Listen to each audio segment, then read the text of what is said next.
Hi friends, ಹೇಗಿದ್ದೀರಾ? Welcome to my YouTube channel Shubha ಪಾಕಶಾಲೆ.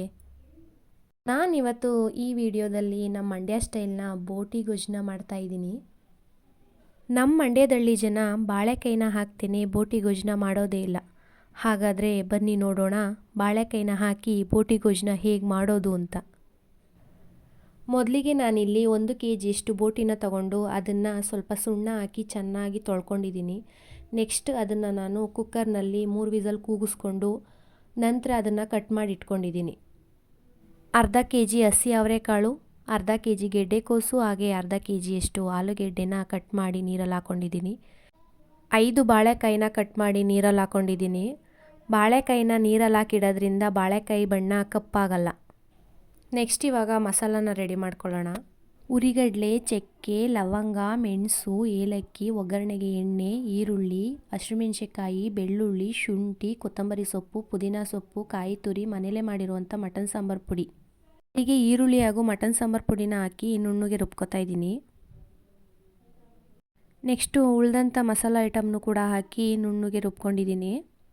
Next ಒಂದು ಪಾತ್ರೆನ ಇಟ್ಕೊಂಡು ಬಿಸಿಯಾದ ನಂತರ ಅದಕ್ಕೆ ಎಣ್ಣೆನ ಹಾಕ್ತಾಯಿದ್ದೀನಿ. ಎಣ್ಣೆ ಬಿಸಿ ಆದಮೇಲೆ ಹಚ್ಕೊಂಡಿಟ್ಕೊಂಡಿದ್ದಂಥ ಈರುಳ್ಳಿನ ಹಾಕಿ ಚೆನ್ನಾಗಿ ಫ್ರೈ ಮಾಡ್ಕೊತಾ ಇದ್ದೀನಿ.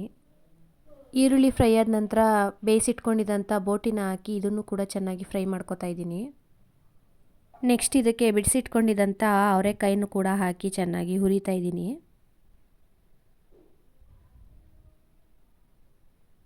ಒಂದೊಂದೇ ಐಟಮ್ನ ಎಣ್ಣೆಗೆ ಹಾಕಿ ಚೆನ್ನಾಗಿ ಹುರ್ಕೋತಾ ಇದ್ದೀನಿ.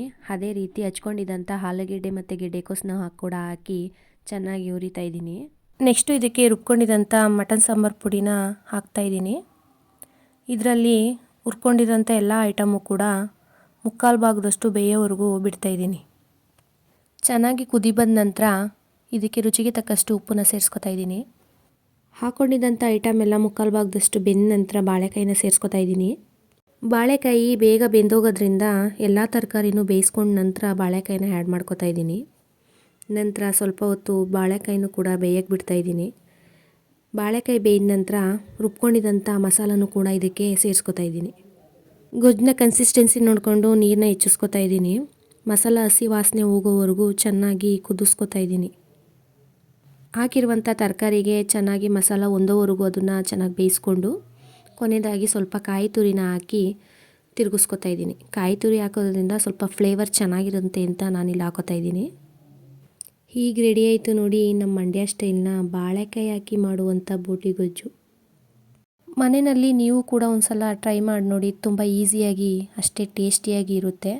ಈ ವಿಡಿಯೋ ಇಷ್ಟ ಆದರೆ ಪ್ಲೀಸ್ ಒಂದು ಲೈಕ್ ಮಾಡಿ, ಹಾಗೆ ನನ್ನ ಚಾನಲ್ನ ಸಬ್ಸ್ಕ್ರೈಬ್ ಮಾಡ್ಕೊಳ್ಳಿ, ಬೆಲ್ಲೈಕನ್ನು ಕೂಡ ಪ್ರೆಸ್ ಮಾಡಿ. ಪ್ಲೀಸ್ ಸಪೋರ್ಟ್ ಮಾಡಿ, ವಿಡಿಯೋನ ಕೊನೆಯವರೆಗೂ ನೋಡಿ.